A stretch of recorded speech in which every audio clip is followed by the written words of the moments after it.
Everyone, और आज हम बात करने जा रहे हैं इजराइल पैलेस्टीन कॉन्फ्लिक्ट की। ये मैटर का हिस्ट्री क्या है, प्रेजेंट में क्या सिचुएशन है, क्यों ये सब कुछ स्टार्ट हुआ, कैसे कैसे इजराइल बना है, इन सब चीज़ों को हम यहाँ पे डिस्कस करेंगे। A to Z मैं आपको बताऊंगी टिल आज की डेट की सिचुएशन को इंक्लूड करके। तो चलिए स्टार्ट करते हैं वीडियो।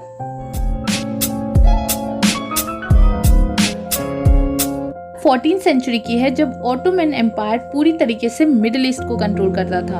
ऑटोमन एम्पायर का क्या कंट्रोल था, इसके लिए सबसे अच्छा एग्जाम्पल है आपके पास इंडिया का। जैसे ब्रिटिश इंडिया को कंट्रोल करती थी, सब कुछ ब्रिटिश के अंदर होता था, इंडिया में जो भी होता था, ठीक उसी तरीके से जो ऑटोमन एम्पायर थी वो पूरी तरीके से मिडिल ईस्ट के बहुत सारे मेजॉरिटी पार्ट को कंट्रोल करती थी। सेंचुरी में वर्ल्ड वॉर 1 के टाइम में ऑटोमन एम्पायर की जो कंडीशन थी वो काफ़ी ज़्यादा खराब हो गई थी, वो लूज करने वाले थे, इसलिए उन्होंने अपने आप को मिडिल ईस्ट से विड्रॉ कर लिया।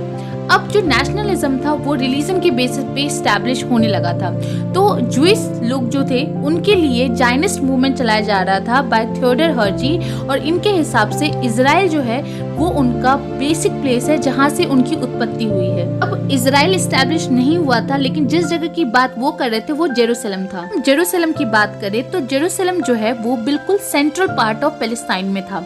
ये क्यों इम्पोर्टेंट है इसको अभी मैं आपको समझाती हूँ। इसको होली प्ले लैंड भी बोला जाता है, द होली लैंड। क्यों बोला जाता है? यहाँ पे बहुत सारे होली साइट्स हैं। जैसे कि अगर हम जूइश लोगों के लिए बात करें तो यहाँ उनका होली साइट है जो कि है डोम ऑफ द रॉक और वेस्टर्न वॉल। अगर हम इस्लाम की बात करें तो उनका जो थर्ड होली साइट है अल अस्का मॉस्क, वो भी जेरूसलम में है।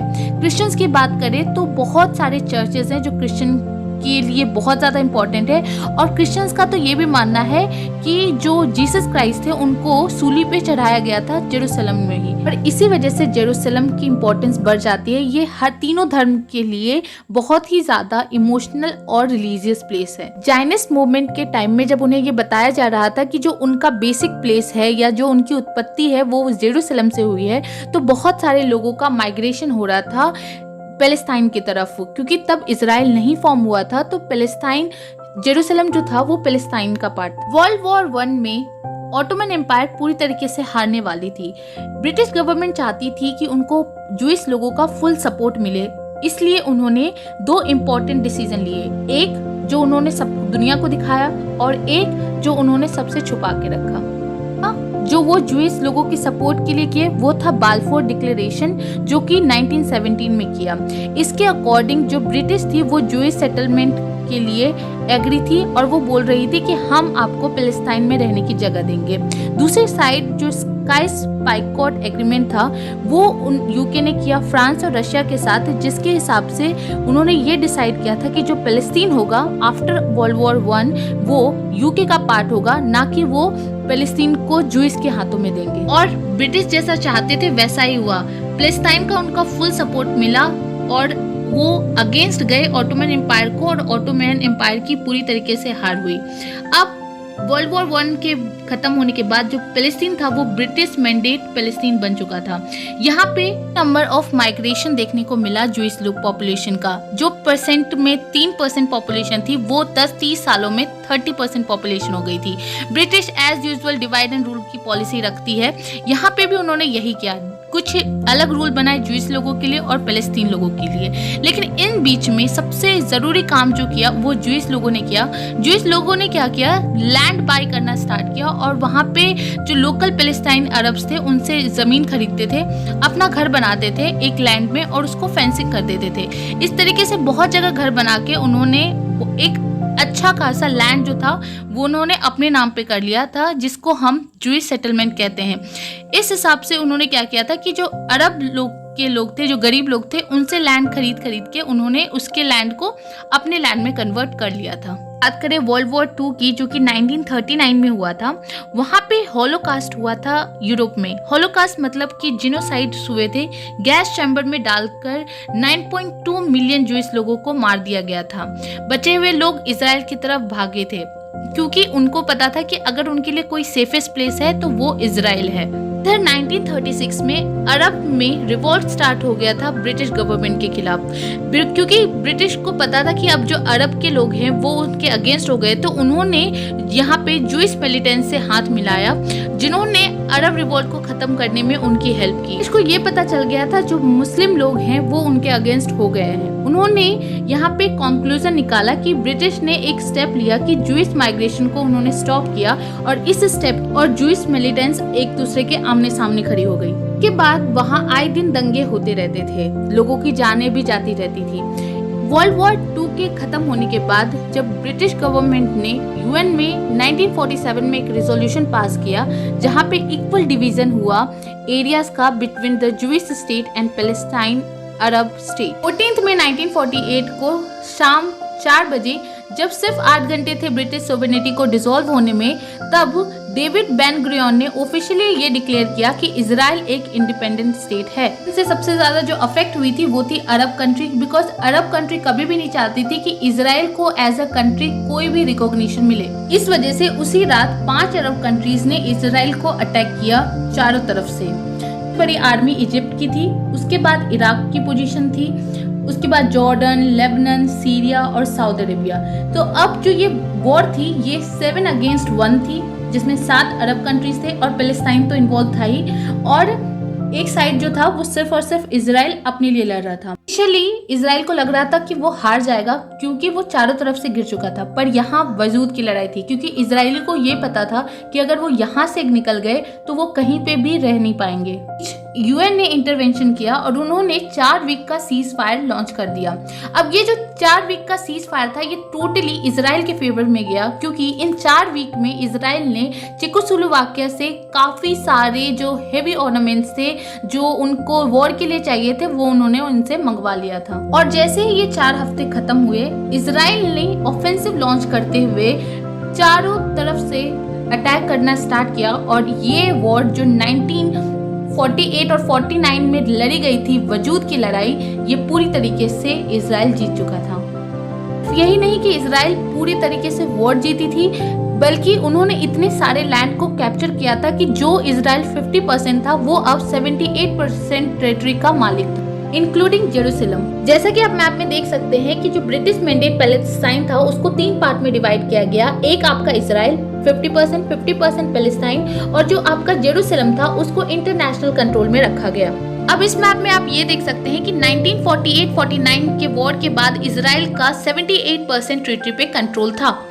मई 30, 1967 को सोवियत यूनियन इन्फॉर्म करती है इजिप्ट को कि इजराइल जो है वो सीरिया को टारगेट करने वाली है, और इजिप्ट इसके रिस्पॉन्स में जो सिनाई पेनिसुला जो कि इजिप्ट का पार्ट है वहाँ पे यूएन के पीस कीपिंग फोर्सेस थे। रीजन में शांति बनाने के लिए जो यूएन की पीस कीपिंग फोर्स थी अब वो भी सिनाई पेनिसुला से जा चुकी थी, क्योंकि इजिप्ट गवर्नमेंट ने उन्हें जाने को बोल दिया। यही यूएन की पीस कीपिंग फोर्स वहाँ से जाती है। कुछ दिन के अंदर यहाँ पे Egypt, Israel, Jordan, Sweden, Syria अपने फोर्सेस को बॉर्डर पे डिप्लॉय करना स्टार्ट कर देते हैं। अब जब इतनी सारी कंट्रीज पार्टिसिपेट कर रही थी तो सऊदी अरब कहाँ दूर रहने वाला था, तो सऊदी अरबिया ने भी एक्सप्रेस किया अपनी विलिंग कि हमको भी इस वॉर में पार्टिसिपेट करना है, और सऊदी अरबिया भी कूद गया अपनी फोर्सेस लेके। इसके बाद शुरू होने वाला था one of the most famous war in world history, that is 6 day war. ये 6 दिन तक चला था, और ये 6 दिन में इजराइल ने पूरी दुनिया को प्रूव कर दिया था कि वो कितना स्ट्रांग है। दुनिया को ये मैसेज भी दिया कि भले ही वो छोटा सा कंट्री है पर वो टेक्नोलॉजी में कहीं आगे है। इजिप्ट ने अपने फोर्सेस को पूरी तरीके से डिप्लॉय कर दिया। तब उन्होंने एक डिसीजन लिया कि वो इजराइल शिप के लिए ब्लॉक कर देंगे स्ट्रेट्स ऑफ तिरान। ये डिसीजन मई 22 को लिया गया था, जब उन्होंने पूरी तरीके से ब्लॉक कर दिया straits of Tiran for Israel ship. ही वो टर्निंग पॉइंट था जहां इजराइल वॉर लड़ने के लिए तैयार हो गया। उनको एस्टैब्लिश हुआ एक गवर्नमेंट इजराइल में, न्यू गवर्नमेंट, और जून 4 को उन्होंने डिसाइड किया कि वो वॉर लड़ेंगे। वॉर से रिलेटेड एक बहुत ही इंटरेस्टिंग स्टोरी है जो मैं आपके साथ शेयर करना चाहूंगी कि जब इन्हें पता था कि ये वॉर के लिए रेडी हो रहे, तो इजराइल जो था उन्होंने एक फेक न्यूज़ फैला दी कि जो उनके पायलट्स थे वो वेकेशंस पे हैं, जबकि उनके पायलट जो थे वो 1 महीने पहले से ही अपनी ट्रेनिंग कर रहे थे। और को 200 इजरायली एयरक्राफ्ट इजिप्ट में घुसते हैं और उसके 338 जो 340 में से 338 जो इजिप्टियन एयरक्राफ्ट थे उसको पूरी तरीके से डिस्ट्रॉय करके कर देते हैं। साथ ही साथ उनके जो 100 पायलट थे वो उनको भी अपनी जान गंवानी पड़ती है। तब सिर्फ और सिर्फ इजराइल ने 3 घंटे में किया। इजिप्ट के लिए सबसे बुरी बात थी कि उन्होंने एक भी अटैक नहीं किया और उनकी जो एयर फोर्स थी वो पूरी तरीके से तबाह हो चुकी थी। यहाँ ने इजिप्ट ने बहुत ही स्मार्ट मूव करते हुए जॉर्डन और सीरिया को बताया कि उन्होंने इजराइल को पूरी तरीके से बर्बाद कर दिया है, उनके एयर डिफेंस को पूरी तरीके से खराब कर दिया है और अब वो जॉर्डन और सीरिया जो है वो अटैक कर सकती है इजराइल को। इस न्यूज के बाद जॉर्डन और सीरिया ने अटैक कर दिया इजराइल को। जून 5 को 11 बजे इसके रिस्पांस में इजराइल एयरफोर्स ने एक ऑपरेशन निकाला, ऑपरेशन फोकस, और इसमें उन्होंने पूरी तरीके से 28 Jordan flight, 53 Syrian aircraft, 10 Iraqi planes को पूरी तरीके से डिस्ट्रॉय कर दिया था और ये एक बहुत ही ज्यादा डिसाइसिव विन थी इजराइल की। वॉर में इजराइल ने सिर्फ ये नहीं दिखाया कि उसकी मिलिट्री कितनी पावरफुल है, ये भी दिखाया पूरी इंटरनेशनल कम्युनिटी को कि उनका जो एयर फोर्स है वो कितना ज्यादा स्ट्रांग है। सिर्फ 4 दिन में इजराइल ने पूरी तरीके से जो पैलेस्टाइन का एरिया था, वेस्ट बैंक और गाजा पट्टी, उसको पूरी तरीके से कंट्रोल किया। सिर्फ पैलेस्टाइन को नहीं, उसने पूरी तरीके से अपना कंट्रोल बनाया सिनाई पेनिसुला पे, जो कि इजिप्ट का पार्ट था। उसके बाद सीरिया ने अटैक किया। इजराइल ने सीरिया को भी पूरी तरीके से हराया और उसका जो गोलान हाइट था वो कैप्चर कर लिया। कैसे इजराइल की एक वन साइडेड विक्ट्री हुई थी 6 डे वॉर में, क्योंकि इजराइल ने बहुत सारा लैंड जो था दूसरे कंट्री का कैप्चर कर लिया था। तो यूएन में एक रिजोल्यूशन पास हुआ जिसको बोलते हैं यूएन रिजोल्यूशन 242, जिसके हिसाब से इजराइल को कुछ कंसेशन दिया गया और उसके बदले उन्हें जितने भी एरियाज जो उन्होंने कैप्चर किए थे वो वापस देने पड़े। 1973 में योम किप्पुर वॉर हुआ। ये योम किप्पुर एक फेस्टिवल है क्योंकि वॉर इस दिन स्टार्ट हुआ था, इसलिए इसका नाम योम किप्पुर वॉर है। इसमें इजिप्ट और सीरिया ने इजराइल पे अटैक किया था, जो उनकी खोई हुई टेरिटरी थी वो वापस लेने के लिए। इजराइल इस वॉर को लूज कर रही थी, लेकिन उन्होंने भयंकर कमबैक किया और इसी की वजह से उन्होंने इजिप्ट को वार्तालाप करने पे मजबूर कर दिया। ये इजराइल की एक बहुत बड़ी जीत थी। 1978 में कैंप डेविड अकॉर्ड्स हुआ, जिसमें इजिप्ट ने रिकॉग्नाइज किया इजराइल को as a state by the president Anwar Sadat, और इसके वजह से उनकी हत्या कर दी गई थी क्योंकि ये डिसीजन इजिप्ट के लोगों को बिल्कुल पसंद नहीं आया था। 1987 से 1993 तक इंतिफादा फर्स्ट हुआ, जिसमें राइज हुआ हमास का। हमास कभी भी नहीं चाहती थी कि कोई भी पीस ट्रीटी साइन हो इजराइल के साथ। पैलेस्टीन लिबरेशन ऑर्गेनाइजेशन जो कि 1964 में फॉर्म हुई थी, उन्होंने एक पीस ट्रीटी साइन की थी इजराइल के साथ 1993 में, जिसको हम ओस्लो अकॉर्ड्स बोलते हैं। PLO जो कि पैलेस्टाइन की ग्रुप थी, उन्होंने भी अब इजराइल को रिकॉग्नाइज कर लिया था एज अ स्टेट। इस ट्रीटी 1993 में साइन हुई थी, वो ज्यादा दिन नहीं चल पाई और इसका ब्रेक डाउन हो गया 2000 में। 2000 में ही सेकेंड इंतिफादा स्टार्ट हुआ और ये 2005 तक चला। आप भी सोच रहे होंगे ये इंतिफादा है क्या? ये एक्चुअली ये इंटरवल था जब जो सिचुएशन था वो बहुत ही ज्यादा वायलेंस था, जिसमें बहुत सारे टेररिस्ट अटैक होते थे और दोनों साइड से लोगों की जान जाती थी। बताया जाता है कि इंतिफादा 2 के लास्ट तक 1000 जूइश लोगों की जान गई थी और 3200 पैलेस्टाइन लोगों को भी अपनी जान गंवानी पड़ी थी। ईयर 2006 में हमास बहुत ज्यादा इन्फ्लुएंशियल हो चुका था और 2007 में हमास जो कि एक टेररिस्ट ग्रुप था वो गाजा पट्टी में इलेक्शन जीत के पावर में आता है और बहुत सारे रॉकेट लॉन्च करता है टुवर्ड्स इजराइल।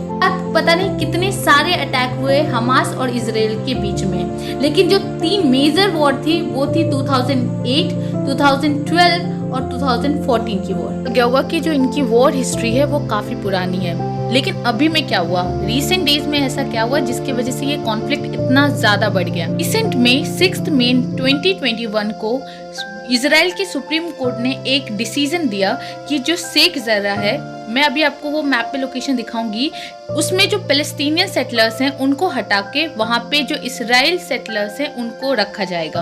इजराइल की सुप्रीम कोर्ट ने ये बोला कि ये जो शेख जर्रा है ये पहले जूइश लोगों ने जो पैलेस्टीनियन लोग थे उनसे खरीदा था, तो ये उनका खरीदा हुआ लैंड था जो कि जॉर्डन ने कैप्चर कर लिया था और उसमें जो पैलेस्टीनियन सेटलर्स थे उनको बसा दिया था। 1967 में जब ये इजराइल ने इसको रिकैप्चर किया तो ये मैटर सुप्रीम कोर्ट में था कि ये जो लैंड है वो एक्चुअल में किसको बिलोंग करता है। शेख जर्रा था, ये इम्पोर्टेंट क्यों है इतना?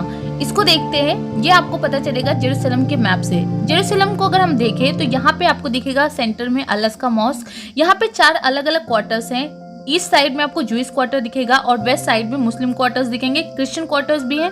अब वेस्ट जेरूसलम में ही आपको शेख जर्रा लोकेशन देखने को मिलेगा। जैसे ही इजराइल की सुप्रीम कोर्ट की तरफ से ये डिसीजन आया था कि पैलेस्टीनियन को हटाया जाएगा, जो पैलेस्टीन के लोग थे वो इसके अगेंस्ट हो गए। यहाँ तक कि जो अरब कंट्रीज थी वो भी इस डिसीजन से काफी एंग्री हो गई थी। अपने एंगर को शो करने के लिए जो पैलेस्टीनियन लोग थे वो अब अल अक्सा मॉस्क के बाहर अब प्रोटेस्ट करने लगे थे। अब ये प्रोटेस्ट एक लिमिट के बाद इतना ज्यादा आगे बढ़ गया कि इन दोनों के बीच में वायलेंस स्टार्ट हो गया।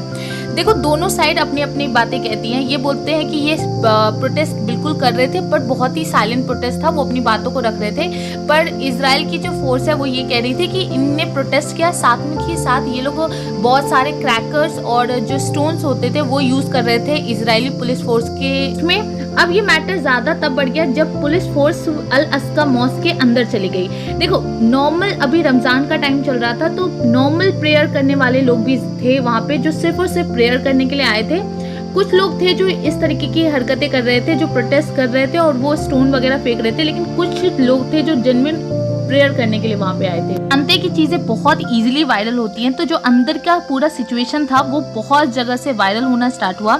और ये जो था, ये इस्लामिक कंट्रीज और ओआईसी की जितनी कंट्रीज हैं उनको गुस्सा इस बात का आया कि कोई भी पुलिस फोर्स मॉस्क के अंदर कैसे चली गई। सारे सिचुएशंस को देखने के बाद जो हमास था वो एक्टिव हुआ और जेरूसलम डे, जो कि इजराइल के लोग मनाते हैं अपनी विक्ट्री दिखाने के लिए जेरूसलम में, वो जेरूसलम डे के दिन उन्होंने क्या किया, अल अक्सा मॉस्क में वापस से वायलेंस हुआ। और उसके बाद जो हमास था उस ग्रुप ने एक्टिव होके अपने बहुत सारे रॉकेट्स जो थे, लगभग 200 से ज्यादा रॉकेट्स उन्होंने इजराइल की तरफ बरसा दिए। अब इजराइल को इसके अगेंस्ट में कुछ करना ही था, क्योंकि एक स्टेप लेना था कि हमास ने इसके अगर ऊपर 200 प्लस रॉकेट्स फेंके हैं तो इन्होंने उसके ऊपर अटैक करना स्टार्ट किया। और इस तरीके से जो ये कॉन्फ्लिक्ट था वो आगे और बढ़ता गया। 12 दिन तक ये कॉन्फ्लिक्ट चला, जिसमें कई सारे बिल्डिंग्स को डिस्ट्रॉय किया। अल जजीरा के ऑफिस को, जिसका हेडक्वार्टर गाजा पट्टी में था, उसको डिस्ट्रॉय किया गया। हमास के कई सुसाइड सबमरीन्स थे, उनको डिस्ट्रॉय किया। नेतन्याहू ने तो ये तक कह दिया था कि वो गाजा पट्टी को पूरी तरीके से कॉन्कर कर लेंगे, मतलब जीत लेंगे, जैसे उन्होंने एक टाइम में गाजा पट्टी को पूरी तरीके से कैप्चर कर लिया था। एक रिपोर्ट की माने तो पैलेस्टाइन में 232 लोगों की जान गई थी, जिसमें 65 चिल्ड्रन थे। 2000 से ज्यादा लोग इंजर्ड हुए थे। इजराइल में 12 लोगों की जान गई, जिसमें 2 चिल्ड्रन थे। और साथ ही साथ 72,000 लोग माइग्रेट किए इजिप्ट में। अब ये अल जजीरा का आर्टिकल आप देख सकते हैं, जहाँ पे 21 मई को सुबह 4 बजे के लगभग इन दोनों कंट्रीज ने, मतलब हमास और इजराइल ने सीज फायर साइन करते हुए, जैसे ही सीज फायर साइन हुआ वैसे ही दोनों साइड ने अपनी विक्ट्री क्लेम करना स्टार्ट कर दिया। ग्रुप अपनी अपनी विक्ट्री को क्लेम कर रही थी। देखो, हुआ था कि जब सीज फायर साइन हुआ था तो उसके पहले हमास ने 2 कंडीशन रखे थे इजराइल के सामने। और उन्होंने बोला था, पहला कंडीशन ये था कि जो इजराइल की पुलिस फोर्स है वो कभी भी अल अक्सा मॉस्क के अंदर नहीं जाएगी। और दूसरा ये था कि जो शेख जर्रा है वहाँ पे पैलेस्टाइन लोग ही रहेंगे, क्योंकि ये मैटर ही वहीं से स्टार्ट हुआ था। इजराइल ने इन दोनों कंडीशन को मानने से मना कर दिया था और उसके बाद भी उन्होंने जो सीज फायर है वो साइन कर दिया था। के लोग थे वो अपनी विक्ट्री को दिखाने के लिए इकट्ठा हो गए थे अल अक्सा मॉस्क के बाहर और अपनी जीत को दिखा रहे थे। उसी दिन कुछ घंटों बाद से वायलेंस स्टार्ट हो गया। इजरायली पुलिस फोर्स का कहना है कि कुछ एडल्ट्स जो थे वो उनको चिढ़ाते हुए या धमकाते हुए मॉस्क के अंदर गए थे और पुलिस उनको चेस करते करते मॉस्क के अंदर चली गई थी। जबकि पैलेस्टीनियन साइड का फिर भी यही कहना है कि आपको अगर कुछ लोग ऐसा कर भी रहे थे तो आपको जो नॉर्मल लोग जो प्रेयर के लिए आते हैं उनको डिस्टर्ब नहीं करना चाहिए। मीडिया हाउस की माने तो इजराइल के इस स्टेप के बाद भी हमास का कोई एक्शन नहीं लेना इजराइल की विक्ट्री को दिखाने का एक तरीका है। हम आज की बात करें तो आज 2 दिन से दोनों के बीच में किसी भी तरीके के वायलेंस की न्यूज़ नहीं आई है। ये था पूरा वीडियो। अगर आपको वीडियो पसंद आया है तो लाइक कीजिए, कमेंट कीजिए, चैनल पे नए हैं तो सब्सक्राइब कीजिए, फ्रेंड्स के साथ शेयर कीजिए and thank you so much for watching.